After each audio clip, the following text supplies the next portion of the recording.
अस्सलामु अलैकुम व्यूअर्स, उम्मीद है कि आप सब खैरियत से होंगे। तो आइए अपने प्रोग्राम का आगाज़ करते हैं। अस्सलामु अलैकुम डॉक्टर साहब। वालेकुम अस्सलाम वरहमतुल्लाहि वबरकातुहू। क्या हाल है आपका? अल्लाह का करम है, एहसान है बेटा। अच्छा डॉक्टर साहब, आजकल फ़लस्तीन में हालत जंग है, लोग जो हैं ज़ख्मी और शहीद हो रहे हैं। इन हालात में मुसलमान औरत कौन कौन से काम सर अंजाम दे सकती है? बिस्मिल्लाहिर्रहमानिर्रहीम।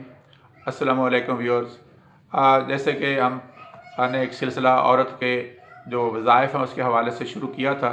आज चूँकि एक अमली सूरत हाल जो फ़लस्तीन में पैदा हो चुकी है, इसराइली फ़ौजी जो हैं, यहूदी लोग जो हैं वो मुसलमान इलाक़ों पे हमलावर हो चुके हैं। और ऐसी सूरत हाल में जो अमूमी तौर पर औरत के हवाले से हमारे उलमा हज़रात ने जो एक औरत का नक्शा खींच रखा है, उससे तो ऐसा लगता है कि औरत जो है वो घर से बिल्कुल बाहर नहीं निकलेगी और वो दीगर वज़ाइफ अदा करना जो है उसका ऐसे ही है जैसे वो शायद किसी गुनाह का इर्तिकाब कर रही है।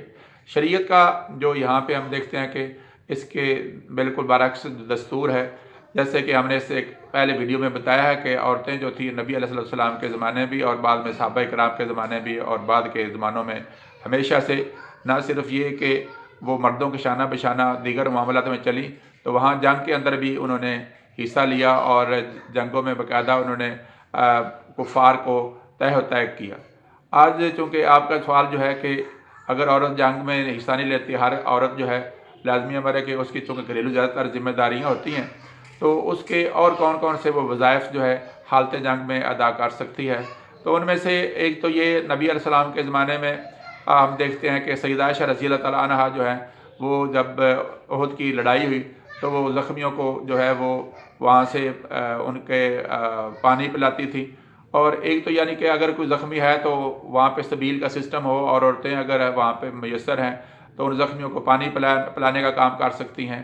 दूसरा ये है कि अगर ज़ख्मी हालत में लोग हो चुके हैं और उनको फ़र्स्ट एड की ज़रूरत है, तो हज़ूर अलैहिस्सलाम के ज़माने में भी उम्मुल मोमिनीन सैयदा आयशा रज़ियल्लाहु तआला अन्हा और हज़रत उम्मे हकीम और दीगर जो हमारे पास ख़वातीन का ज़िक्र आता है, हज़रत उम्मे अमारा का ज़िक्र आता है, तो पता चलता है कि वो हज़रत उम्मे सलाम रज़ियल्लाहु तआला अन्हा का तज़किरा इसमें आता है कि ये सारी की सारी ख़वातीन जो थी ये ज़ख्मी जो थे उनको उठा कर लाती थीं और उनके बाद उनकी मरहम पट्टी करती थीं।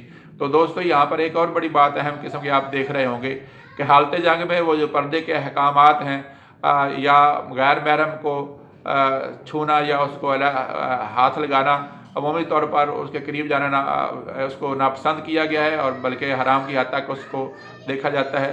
लेकिन हालत जंग में हम देखते हैं कि नबी अलैहिस्सलाम की अज़वाज मुतहरात और सहाबियात जो थी वो ज़ख्मियों को उठा कर लाती थी, उनको पानी पिलाती थी।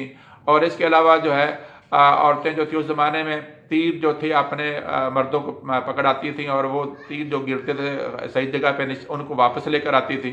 तो वो हमें आज के ज़माने के अंदर भी हम देख सकते हैं कि औरतें जो है असला वगैरह की जो सप्लाई है उसमें मर्दों के साथ हिस्सा ले सकती हैं। और हम इसके अलावा जो देखते हैं कि औरतें जो हैं, जो मर्द चूँकि लड़ाई कर रहे होते हैं तो वो उनके लिए खुर्द नोश का इंतज़ाम का खाना पकाना और दीगर अमूर जो है वो सर अंजाम दे सकती हैं। इसके अलावा जो हम देखते हैं कि फ़ौज की हिम्मत बढ़ाने के लिए उस ज़माने में रजजिया शेर जंगी हरबी शेर पड़े जाते थे जिससे मर्दों का हौसला बढ़ाया जाता था ताकि वो जंग में बड़ी दलेरी के साथ हिस्सा लें। तो आज के दौर में रज़मिया जो शायरी है या औरतें जो जिसे मैंने कहा कि गाना जो है औरतों के लिए एक सर्टन लेवल तक उसकी इजाज़त है। तो ऐसी सूरत में औरतें अगर जत्थे की सूरत में वो रज़मिया शेर पढ़ती हैं और अपने मुसलमान मुजाहिदीन जो हैं उनकी हौसला बढ़ाती हैं, तो ये भी शरई तौर पर जायज़ है। इस हवाले से बहुत सारी हमें जो मुसलमान ख़वातीन हैं वो दिखाई देती हैं। जैसे कि मैंने आपके सामने रखा है कि सैयदा उम्मे सुलैम रज़ियल्लाहु तआला अन्हा और सैयदा आयशा रज़ियल्लाहु तआला अन्हा और उम्मे सुलैत रज़ियल्लाहु तआला अन्हा ये ग़ज़वा उहद में इन्होंने न सिर्फ ज़ख्मियों को पानी पिलाती थी बल्कि उनकी मरहम पट्टी करती थी और उनको मैदान जंग से उठाकर महफूज मकाम तक पहुँचाती थी। इस तरीके से हम देखते हैं कि ग़ज़वात में हज़रत रबी बिन माऊज़ वगैरह रज़ियल्लाहु तआला अन्हा जो हैं वो भी जो ज़ख्मी लोग थे उनको मैदान जंग से उठा कर लाते थे। तो ये दोस्तों चंद एक वज़ाइफ हैं जो मैंने आपके सामने रखे हैं। اور اگر ڈیٹیل میں کریں تو یہ ویڈیو بہت لمبی چونکہ اس میں بہت ذرا ہمارے پاس ایسے مثالیں ہیں جو آپ کے سامنے رکھی جا سکتی. چاند ایک مثالیں آپ کے سامنے رکھی ہے اور یہ سارے وظائف جو ہے یعنی کہ زخمیوں کو پانی پلانا، ان کو اٹھا کر لے آنا، ان کی مرہم پٹی کرنا اور ان کو اسلحہ سپلائی کرنا اور ان کے لیے کھانے پینے کا اہتمام کرنا، اس طرح کی جو ایکٹیویٹیز ہیں ان میں عورتیں بآسانی جو ہے وہ، اور اس طرح سے ان کا حوصلہ بڑھانے کے لیے ان کے لیے رزمیہ شعر کہنا، تو یہ سارے کام جو ہے وہ کر سکتی ہیں. اور یہ نبی علیہ السلام کے زمانے میں بھی اور بعد میں صحابہ کرام اور تابعین اور اس کے بعد سلسلہ چلتا رہا ہے. لہٰذا عورت کا جو تصور ہم نے بٹھا رکھا ہے عام حالات میں تو اس کو ویسے ہی چلنا چاہیے جیسے ہمارے علماء کہتے ہیں، لیکن حالت جنگ میں عورت جو مسلمان ہے وہ بالکل گھر میں بیٹھ نہیں جاتی، وہ جتنا اسے کنٹریبیوشن ہو سکتی ہے وہ کرے. اور اس طرح فلسطین کی ہماری بہنیں مائیں جو اپنے زخمیوں کے لیے یا دیگر وظائف ادا کر رہی ہیں تو بلا جھجک ان کو یہ کرنے چاہیے اور یہ شریعت کے تقاضوں کے مطابق. امید ہے ویورز آج کا پروگرام آپ کو پسند آیا ہوگا. جلدی آپ سے نیکسٹ پروگرام میں ملاقات ہوگی. اللہ حافظ.